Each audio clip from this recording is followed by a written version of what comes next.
the Obscure Movie Guy coming to you once again with another fun-filled, fact-filled video that you probably won't care about, but we're going to do it anyways, trying to change the world one post at a time. And today I'm here to talk to you about a new movie that's going to be coming out video on demand early in 2025.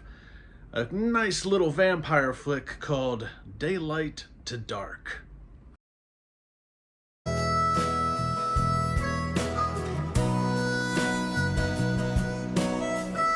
Like, I really want to miss the biggest music festival since Burning Man. Besides, you're the one that said this little back road would take us out of the traffic. Mason, we are lost, aren't we? Of course not. I'll just ask one of these lovely yokels how to get back on the interstate. Welcome to Wormwood. Is there a mechanic in town? We got the best mechanic in town for 100 miles. Good news, this is the last cabin. Yeah, she may not look like much, but she's got some good bones.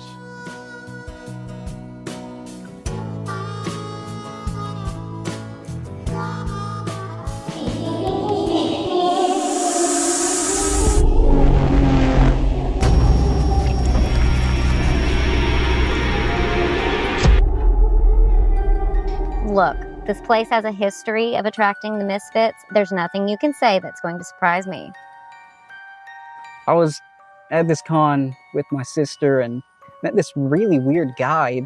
I think he gave her some sort of drug that made her crave blood. Look, the other night at the con, did you have anything to drink? Well, yeah, I mean, I had a couple of drinks with that guy, Vlad. What he gave you was some sort of vampire concoction. You're a vampire. A vampire. Okay, look, dude, I need your help. My family's been hunting these suckers here for over 200 years, right here in these parts. But now, thanks to you, I finally got him.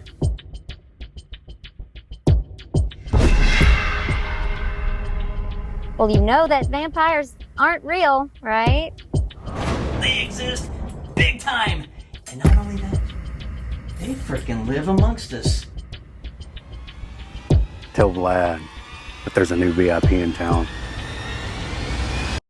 Now, Daylight to Dark is the brainchild of Roland Jarrett and Jake C. Young, aka Jake Eastwood.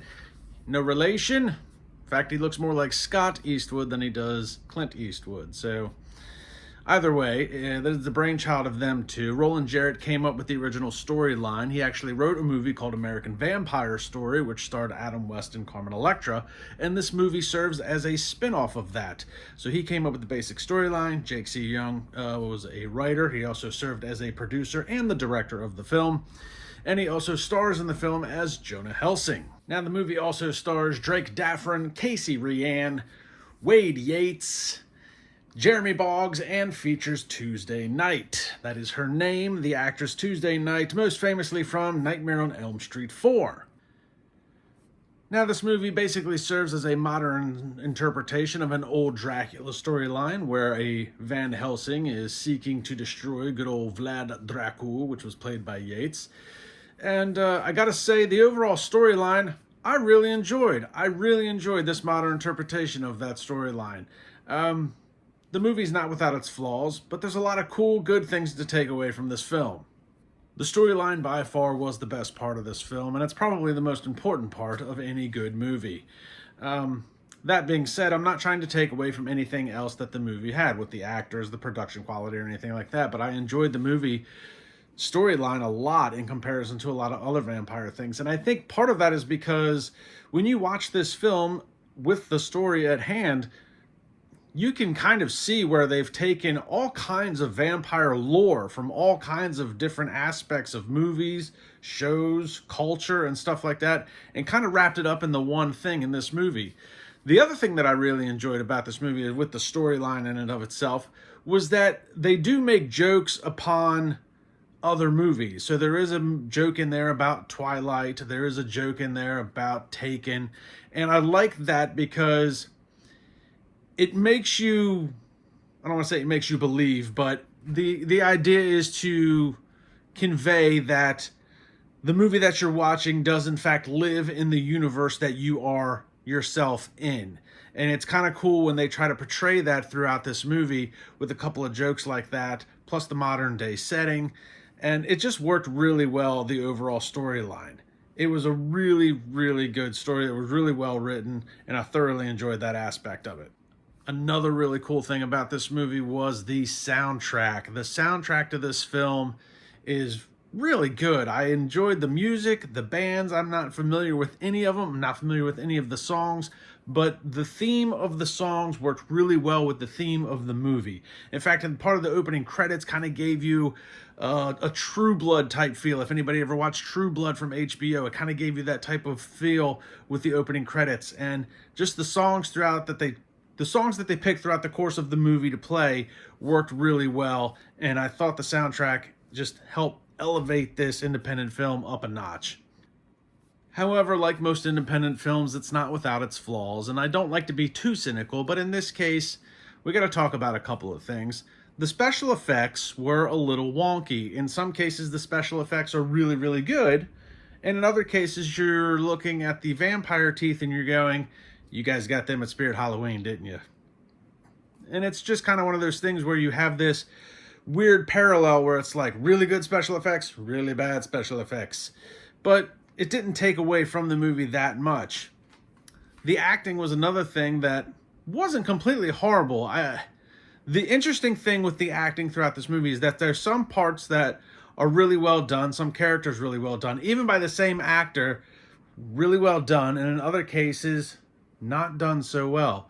So that leads me to believe that this movie was probably not shot in chronological order. Most movies aren't.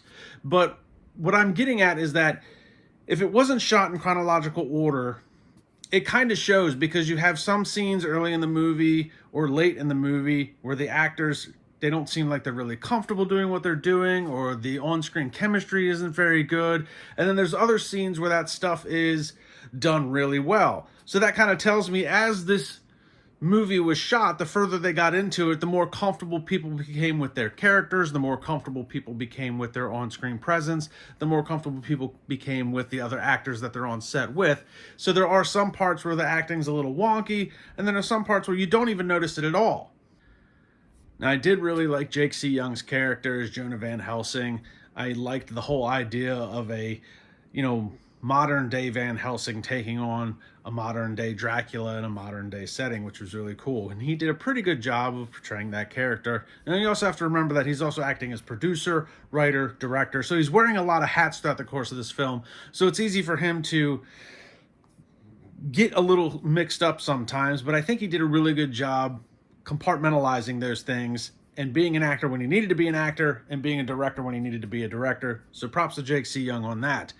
Another actor that I really liked was Casey Ryan as Bridget. I thought she did a really good job, and her acting was pretty steady throughout the whole course of the film. A really nice job. I also thought it was really cool that they got Tuesday Knight to be a part of the film. Like I said earlier, most famously from Nightmare on Elm Street 4. And I think we find this a lot in independent films, and especially actors and actresses that had, let's say in their early career, you see a lot of 80s horror movie actors and actresses. And in fact, the guys on Compelled by Schlock that I deal with every once in a while, Chris brought this up in one of their recent videos, but you see a lot of actors from movies in the 80s, especially horror movies in the 80s, child actors, teenage actors that were in a horror film or a couple of horror films, don't do a whole lot for a really long time, and then all of a sudden you start seeing them pop back up in, the 2010s, 2020s, doing some independent horror stuff and kind of going back to their roots. And that's kind of what they've done here with Tuesday Knight. Most famously from Nightmare on Elm Street 4. Has a really cool character in this film. Again, going along with the whole vampire lore of Lilith and the Queen Vampire. You'll have to watch the movie to find out. But I liked her character as well.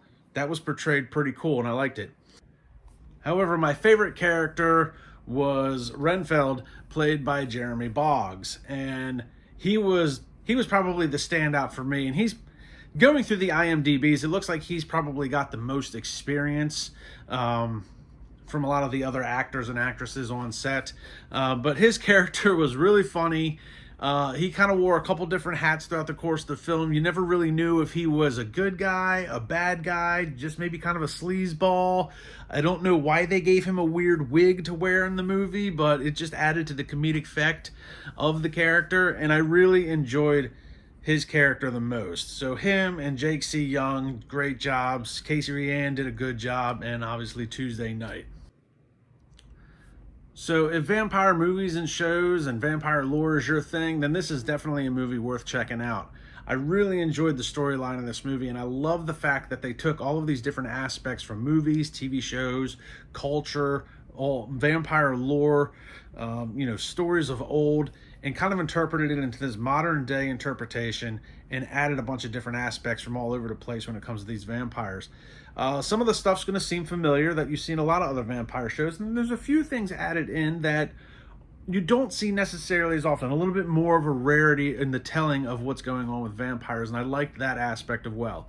If I was to grade this movie on just the storyline alone, I easily would have given it an 8 because the storyline is that good. The acting for me, unfortunately, was a little wonky in some places, and I think if the acting would have been, maybe if they had a few people that had a little bit more experience, or if they got a little bit more comfortable a little bit earlier on, it probably would have done well. But overall, I'd give the movie a 6.5. It's not that bad. It really isn't. And I did enjoy the storyline. And Jake C. Young's got a lot of other things that he's going to be having coming down the pipeline. His name's attached to a lot of stuff as far as him being a director and possibly being in as well. So look for this movie to be coming out early in 2025. Video on demand. I do recommend checking it out, especially if vampires are your thing. Go check out Jake C. Young and some of his other work. Go watch Nightmare on Elm Street 4 and check out Tuesday Night in her younger years. And guys, like, subscribe, and comment to the YouTube channel. Check me out on Facebook, and I'll see everybody in the next video.